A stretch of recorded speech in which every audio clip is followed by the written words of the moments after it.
In democratic countries, any efforts to restrict the freedom of the press are rightly condemned. However, this freedom can easily be abused. Stories about people often attract far more public attention than political events. Though we may enjoy reading about the lives of others, it is extremely doubtful whether we would equally enjoy reading about ourselves. Acting on the contention that facts are sacred, reporters can cause untold suffering to individuals by publishing details about their private lives. Newspapers exert such tremendous influence that they can not only bring about major changes to the lives of ordinary people, but can even overthrow a government.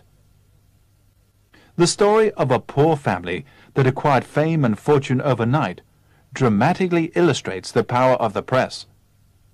The family lived in Aberdeen, a small town of 23,000 inhabitants in South Dakota.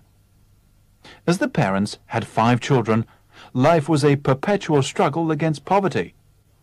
They were expecting their 6th child and were faced with even more pressing economic problems. If they had only had one more child, the fact would have passed unnoticed.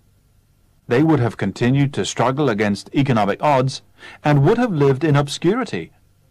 But they suddenly became the parents of quintuplets, 4 girls and a boy, an event which radically changed their lives.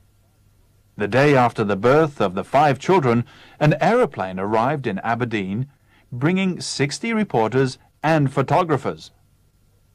The rise to fame was swift.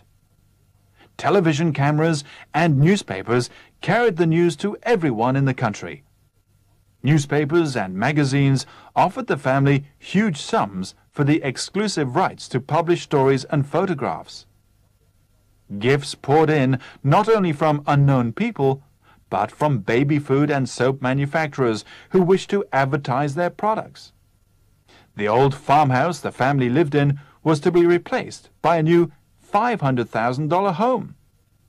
Reporters kept pressing for interviews, so lawyers had to be employed to act as spokesmen for the family at press conferences. While the 5 babies were still quietly sleeping in oxygen tents in a hospital nursery, their parents were paying the price for fame. It would never again be possible for them to lead normal lives. They had become the victims of commercialization, for their names had acquired a market value. Instead of being 5 new family members, these children had immediately become a commodity.